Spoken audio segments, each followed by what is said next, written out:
यदा यदा हि धर्मस्य ग्लानिर्भवति भारत अभ्युत्थानम् अधर्मस्य तदात्मानं सृजाम्यहम् परित्राणाय साधूनां विनाशाय च दुष्कृताम् धर्म संस्थापनार्थाय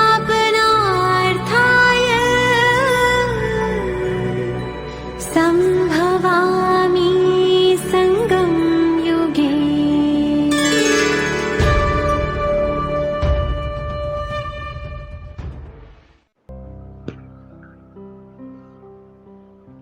ओम शांति।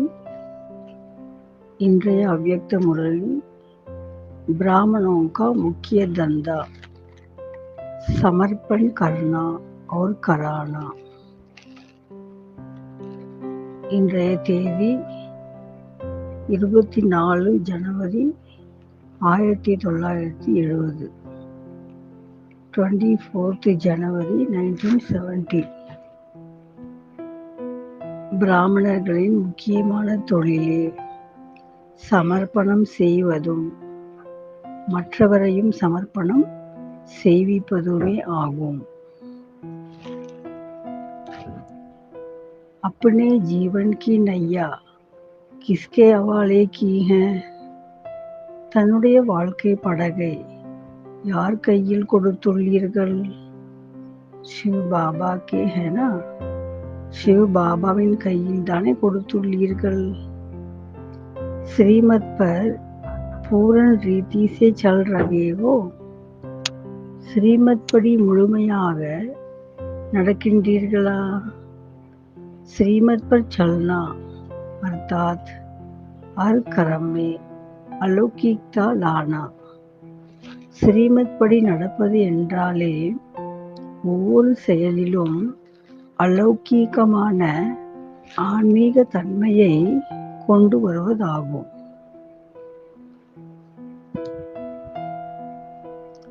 शिव बाबा के वर्षे का पूरा अधिकारी अपने को समझते हो?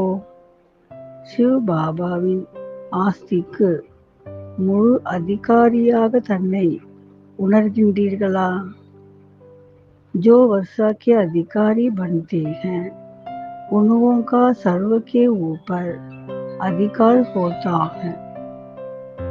वह कोई भी बात के अधीन नहीं होते हैं. ஆஸ்திக்கு அதிகாரியாக மாறுகின்றவர்கள் எல்லோர் மீதும் அதிகாரம் வைக்க முடியும். அவர்கள் எவருக்கும் அடிமையாக மாட்டார்கள். अगर अधीन होते तो देह के संबंधियों व देह के कोई भी वस्तुओं से तो ऐसे अधीन होने वाले अधिकारी नहीं हो सकते.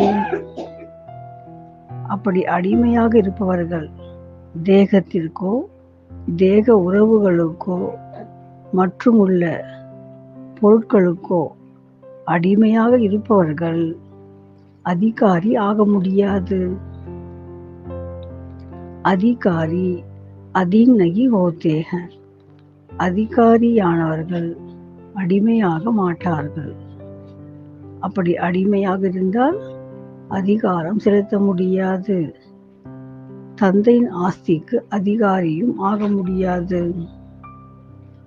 सदैव अपने को अधिकारी समझने से कोई भी माया के रूप के अधीन बनने से बच जाएंगे. எப்போதும் தன்னை தந்தையின் ஆஸ்திக்கு அதிகாரியாக உணரும் பொழுது மாயாவின் எந்த ரூபத்திற்கும் நீங்கள் அடிமையாகாமல் तपिத்து விடுவீர்கள். हमेशा यही चेक करना है कि अलौकिक कर्म कितने किए हैं और लौकिक कर्म कितने किए हैं. எப்பொழுதும் தன்னை சோதனை செய்து பார்க்க வேண்டும். நான் இன்றைய நாள் முழுவதிலும் செய்த அலௌகீகமான ஆன்மீக செயல்கள் எத்தனை, லௌகீகமான சாதாரண செயல்கள் எத்தனை என்று. अलौकिक कर्म औरों को अलौकिक बनाने की प्रेरणा देंगे.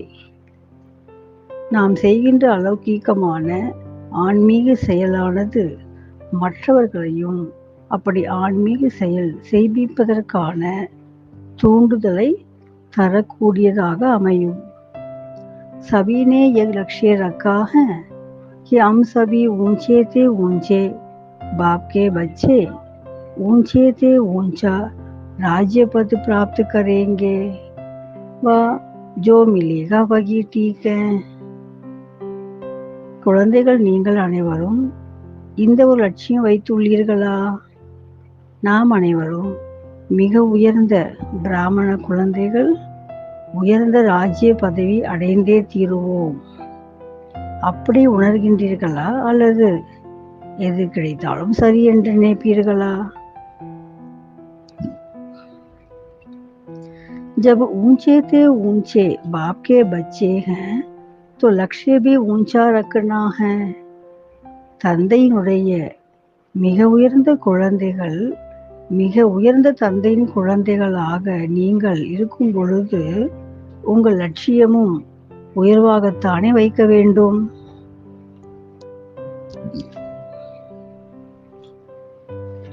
जब अविनाशी आत्मिक स्थिति में रहेंगे तभी अविनाशी सुख की प्राप्ति होगी. எப்போது நீங்கள் அழிவற்ற ஆன்மீக நிலையில் இருப்பீர்களோ அப்போதே அழிவற்ற சுகமும் கிடைத்துவிடும்.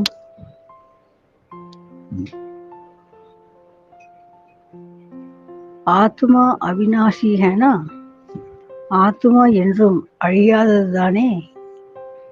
मधुबन में आकर मधुबन के वरदान को प्राप्त किया. மதுபனில் வந்து மதுபனுடைய வரதானங்களை அடைந்தீர்களா? வரதான் बिगर मेहनत के सहज ही मिलता है. வரதானம் எனும் பொழுது உழைப்பின்றி மிக சகஜமாக சுலபமாக கிடைப்பதாகும். अव्यक्त स्थिति में अव्यक्त आनंद, अव्यक्त स्नेह, अव्यक्त शक्ति, इन सभी की प्राप्ति सहज रीति होती है. அவ்யக்த மனோ நிலையில் இருக்கின்ற பொழுது அவ்யக்த ஆனந்த நிலை, அவ்யக்த அன்பு, அவ்யக்த சக்தி, இந்த அனைத்துமே மிக சுலபமாகவே கிடைத்து விடுகிறது. तो ऐसा वरदान सदैव कायम रहे इसकी कोशिश की जाती है. இப்படிப்பட்ட வரதானங்கள் என்றொன்றும் சதா தன்னோடு இருப்பதற்காக பல வகையிலும் முயற்சி செய்ய வேண்டி உள்ளது. सदैव वरदाता की याद में रखने से यह वरदान अविनाशी रहेगा. என்றென்றும் வரம் வழங்கும் வள்ளல் தந்தையின் நினைவில் இருப்பதால் இந்த வரதானங்கள் யாவும் அழிவற்றதாகவே தன்னோடு இருக்க முடியும். अगर वरदाता को भूले तो वरदान भी खत्म. மாறாக வரம் வழங்கும் வள்ளலை மறந்து போனால் வரதானங்களும் மறந்தே போய்விடும். इसलिए वरदाता को कभी अलग नहीं करना. எனவே வரம் வழங்கும் வள்ளலான பாபாவை ஒருபோதும் விட்டு பிரியக்கூடாது. வரதாத்தா சாத்து हैं तो वरदान भी साथ हैं. வரதாத்தா வரம் வழங்கும் வள்ளல் தந்தை உடன் இருந்தால் வரதானங்களும் उड़न இருக்கும். सारी सृष्टि में सभी से प्रिय वस्तु वही है तो उनकी याद भी स्वतः ही रखनी चाहिए. இந்த அகிலத்திலேயே எல்லா பொருளை காட்டிலும் எல்லா உறவுகளை காட்டிலும் மிக பிரியமான பொருள் ஒன்று உண்டென்றால் அது சிவபாபா தான் அல்லவா? ஆகவே அவர் நினைவு இயல்பாகவே இருக்க வேண்டும். जबकि यही प्रिय में प्रिय एक तो फिर उनकी याद भूलते क्यों? அகிலத்திலேயே மிக பிரியமான பொருள் ஒன்று மட்டும்தான் என்று சொல்லும் பொழுது அப்படிப்பட்ட அந்த ஒருவரை ஏன் மறக்கின்றீர்கள்? ஜரூர் और कुछ याद आता होगा. அப்படி என்றால் வேறொன்று ஏதோ நினைவில் வந்து கொண்டிருக்கிறதல்லவா? कोई भी बात बिना कारण के नहीं होती. விஷயம் எதுவாக இருந்தாலும் காரணம் இல்லாமல் எதுவுமே நடக்காது. விஸ்மிருதி கா பி காரணம் ஹை. ஆக தந்தை மறக்கின்றீர்கள் என்றால் அந்த மறதிக்கும் ஒரு காரணம் உண்டு. விஸ்மிருதி கே காரண் பிரிய வஸ்து தூர் ஹோ ஜாத்தி ஹை. மறதி என்ற ஒன்று இருப்பதன் காரணத்தால் மிக பிரியமான பொருளே ஆனாலும் தொலை தூரம் சென்று விடுகிறது. விஸ்மிருதி கா காரணம் ஹை அப்பனே கம்சோரி. அந்த மறதிக்கு காரணம் யாதென்றால் அதுதான் தன்னிடம் உள்ள பலவீனம்.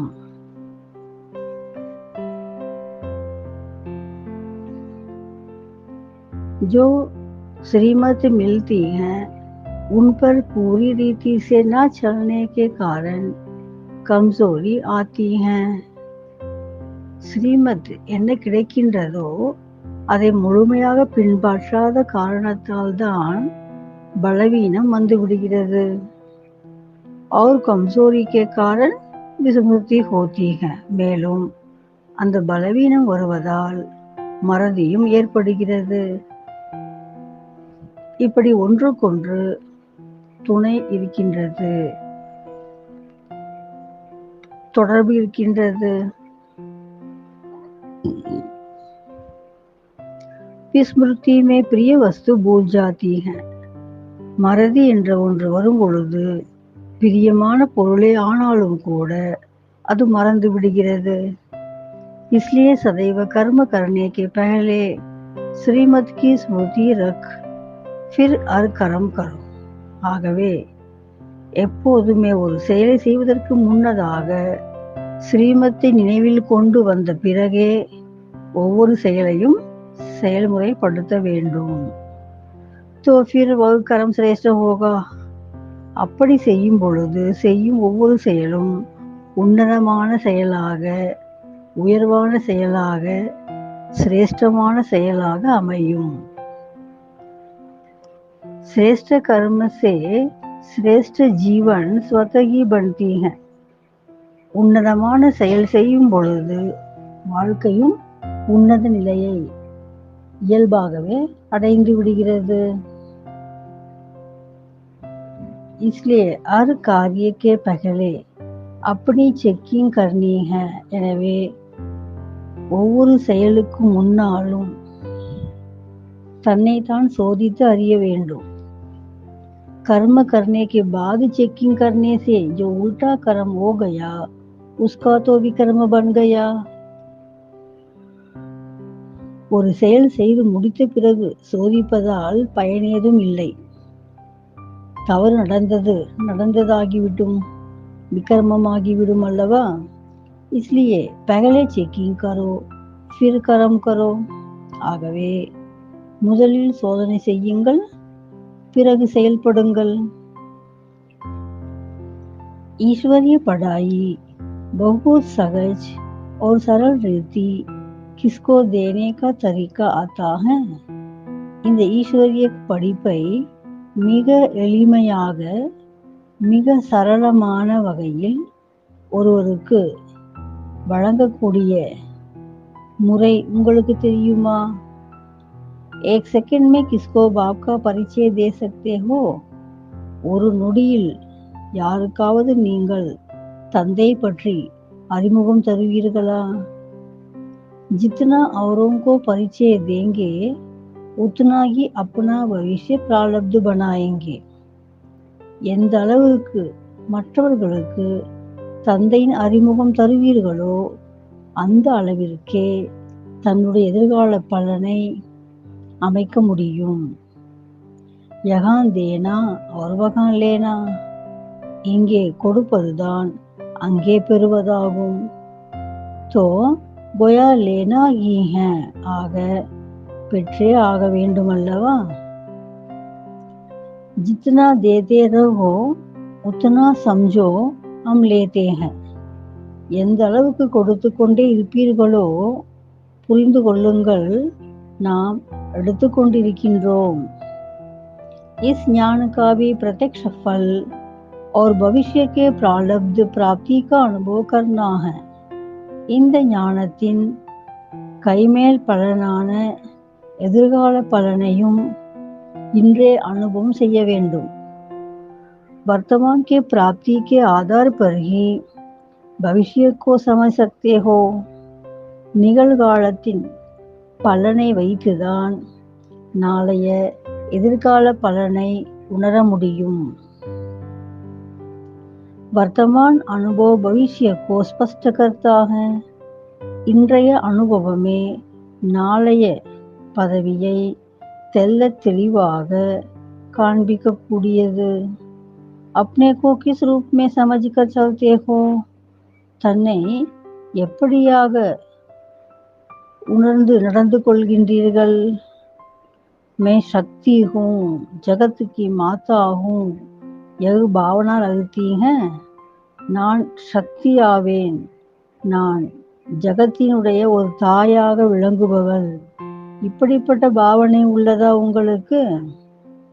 जो जगत माता का रूप है उसमें जगत के कल्याण का रखता है.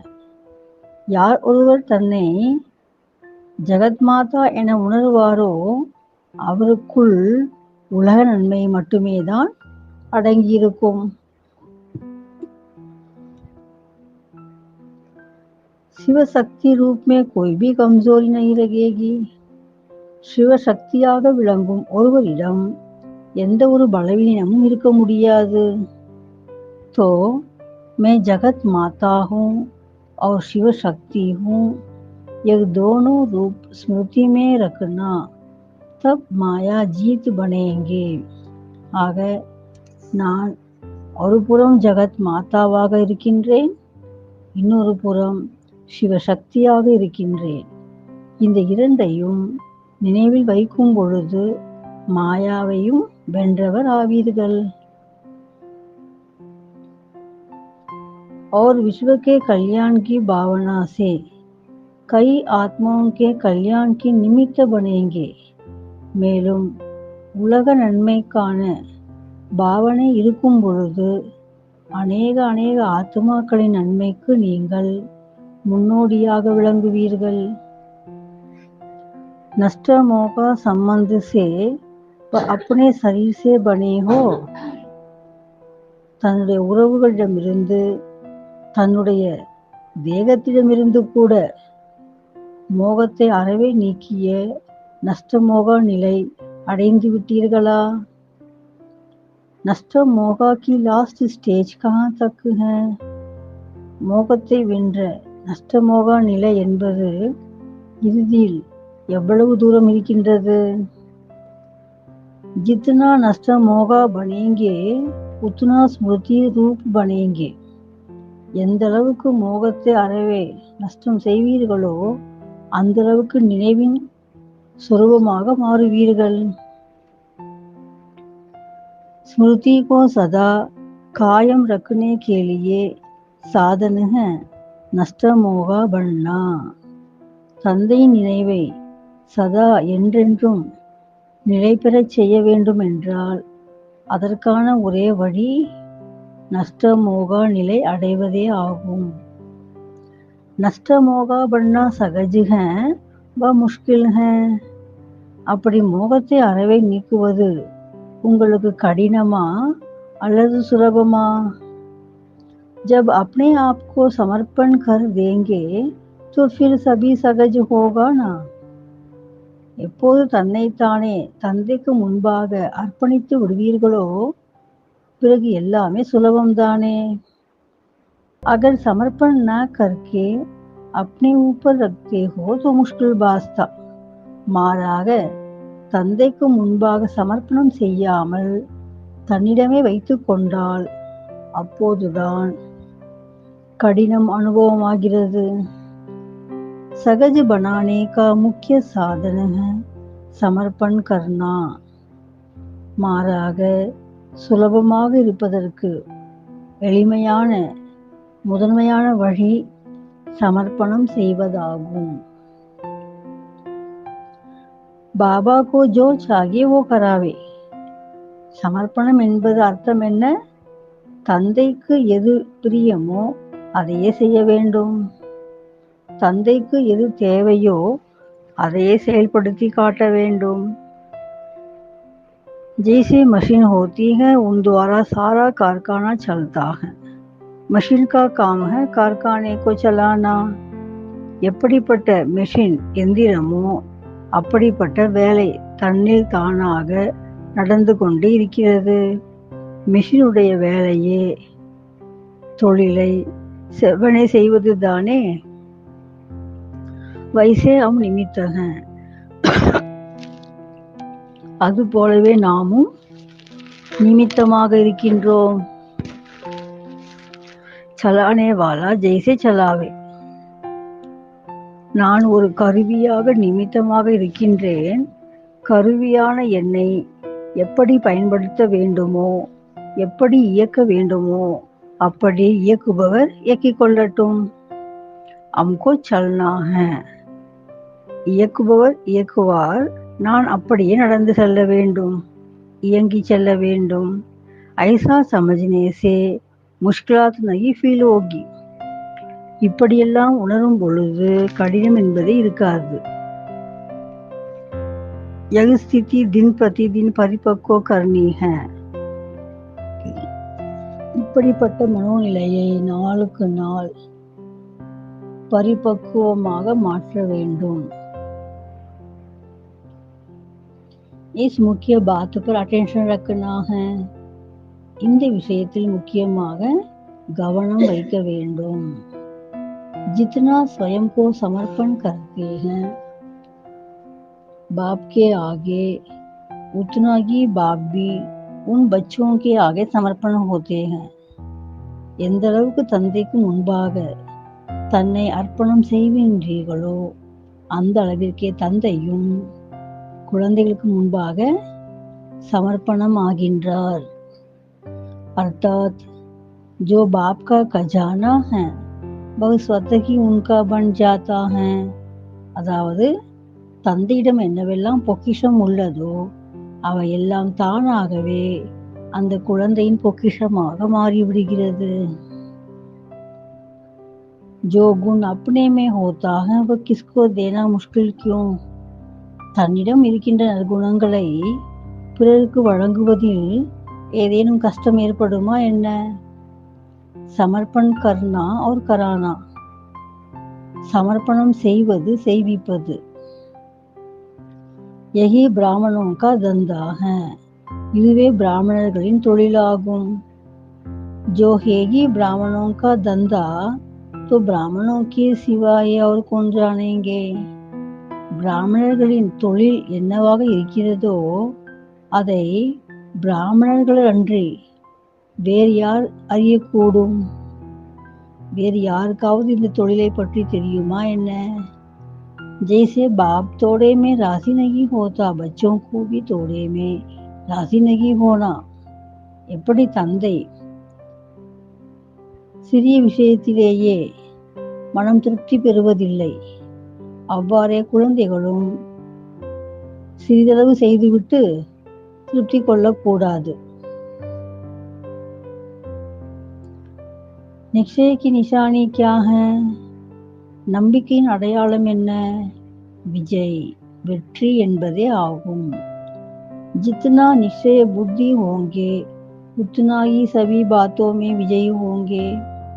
எந்த அளவுக்கு நம்பிக்கை புத்தி உள்ளவராவீர்களோ அந்த அளவிற்கே அனைத்து விஷயங்களிலும் வெற்றியாளராவீர்கள். நிச்சய புத்தி की कभी हार नहीं होती. நம்பிக்கை உள்ளவருக்கு ஒருபோதும் தோல்வி என்பதே கிடையாது. और होती हैं तो समझना चाहिए कि निश्चय की कमी. அப்படி எங்காவது தோல்வி வறுமையானால் புரிந்து கொள்ள வேண்டும் நம்பிக்கையின் குறைபாடு என்று. निश्चय बुद्धि विजयी रत्नों में से हम एक रत्न है ऐसे अपने को समझना. நிச்சய புத்தி உள்ள வெற்றி ரத்தினங்களில் நானும் ஒரு ரத்தினமாவேன் என்று உணருங்கள். विघ्न तो आएंगे उन्हों को खत्म करने की युक्ति है सदैव समझो कि एक पेपर. தடைகள் வருவது சகஜம். அப்படி தடைகள் வருவதை தகர்த்தெறிய வேண்டும் என்றால் அதற்கு எளிமையான ஒரு வழி உள்ளது. அது என்னவென்றால் வந்த சங்கடங்களை தடைகளை ஒரு சோதனை தாளாக மட்டுமே புரிந்து கொள்ளுங்கள். अपनी स्थिति की परख एक पेपर कराता है. தன்னுடைய மனோநிலையை யாதென்று சுட்டி காண்பிக்க இந்த சோதனை வந்துள்ளது என்று உணருங்கள். कोई भी विघ्न आए तो उनको पेपर समझ पास करना. ஆக தடை எதுவாக இருந்தாலும் அது ஒரு சோதனை தாளாக உணர்ந்து கடந்து செல்லுங்கள். बात को नहीं देखना लेकर पेपर समझना. வந்த விஷயம் வந்துவிட்டதே என்று பெரியதாக உணரக்கூடாது. மாறாக இது ஒரு சோதனை பேப்பர் சோதனை தாள் என்று மட்டுமே உணர்ந்தால் போதும். पेपर में भी भिन्न भिन्न क्वेश्चंस होते हैं. कभी मनसा का, कभी लोकलाज का, कभी संबंध का, कभी देशवासियों के क्वेश्चन आएगा. அப்படி வருகின்ற சோதனை தாளில் கூட விதவிதமான கேள்விகள் வர இருக்கிறது. சில சமயம் மானசீகமாக, சில சமயம் சாதி சம்பிரதாயம் சடங்குகள் விதிமுறைகள், சில சமயம் உறவுகள், சில சமயம் தேசப்பற்றின் மீதாக, இப்படி பலவிதமான கேள்விகள் வரத்தான் செய்யும். பரந்து இஸ்மே கபரானா நகி. ஆனால் எத்தனைதான் கேள்வி வரட்டும் பயப்படவே கூடாது. ககராயிமே ஜானா. ஆழத்துக்கு சென்று விடுங்கள். वातावरण ऐसा बनाना चाहिए जो ना चाहते भी कोई खींच आए. அப்படிப்பட்ட சுற்றுச்சூழலை அமைத்து விடுங்கள். ஒருவர் விரும்பாத பொழுதும் கூட தானாகவே கவர்ந்து உங்கள் இடத்தை நோக்கி வந்துவிட வேண்டும். जितना खुद अव्यक्त वायुमंडल बनाने में बिजी रहेंगे उतना स्वतः ही सभी होता रहेगा.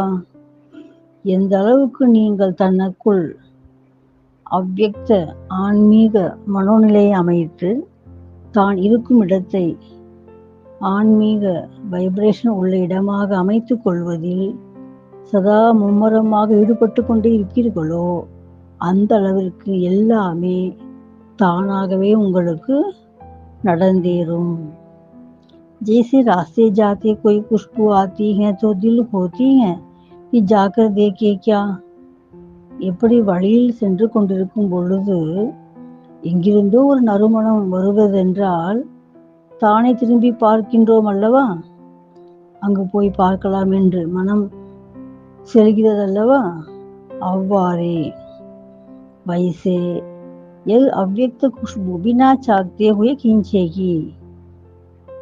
எங்கிருந்தோ வருகின்ற மலரின் நறுமணம் நம்மை திரும்பி பார்க்க வைக்கிறது. அங்கே சென்று பார்க்க மனம் தூண்டுகிறது.